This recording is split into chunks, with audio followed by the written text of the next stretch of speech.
Hello guys, Easter special വാട്ട ഈറ്റിനിടെ ചെയ്താലോ? Come on guys. Easter ആയതുകൊണ്ട് Easter egg കഴിച്ചിട്ടാണ് ഡേ സ്റ്റാർട്ട് ചെയ്തത്.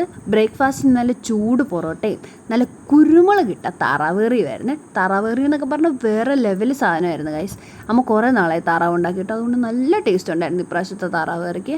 അതെല്ലാം കൂടെ ഞാൻ കൂട്ടിപ്പിടിച്ച് കഴിച്ചു. പിന്നെ 10 മണിയായപ്പോൾ ഒരു ഗാലക്സിയുടെ മിഠായി കഴിച്ചു. അപ്പോഴത്തേക്ക് ലഞ്ച് ടൈമായി.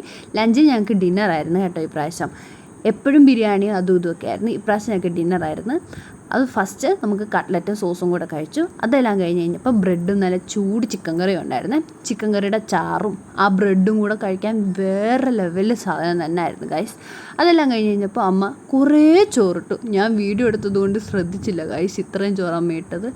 പിന്നെ നല്ല ചിക്കൻ ഉലർത്തും, മീൻ വറുത്തതും, തോരനും മീൻ കറിയും പിന്നെ മോരും എല്ലാം ഉണ്ടായിരുന്നു. എൻ്റെ വീട്ടിൽ എൻ്റെ സിസ്റ്ററും പപ്പയൊക്കെ നോയമ്പായിരുന്നു. അപ്പോൾ ഇവർക്ക് നോയമ്പ് മുറിക്കുന്നതുകൊണ്ട് ഇത്രയും വിഭവങ്ങൾ ഉണ്ടാക്കിയത്.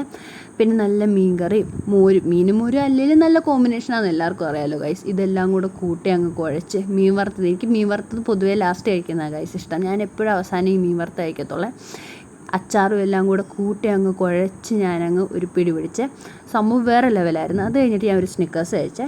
പിന്നെ അമ്മയുടെ വീട്ടിൽ ചെന്ന് കഴിഞ്ഞപ്പം നല്ല ബ്രെഡും കരിമീൻ പപ്പാസും ഉണ്ടായിരുന്നേ.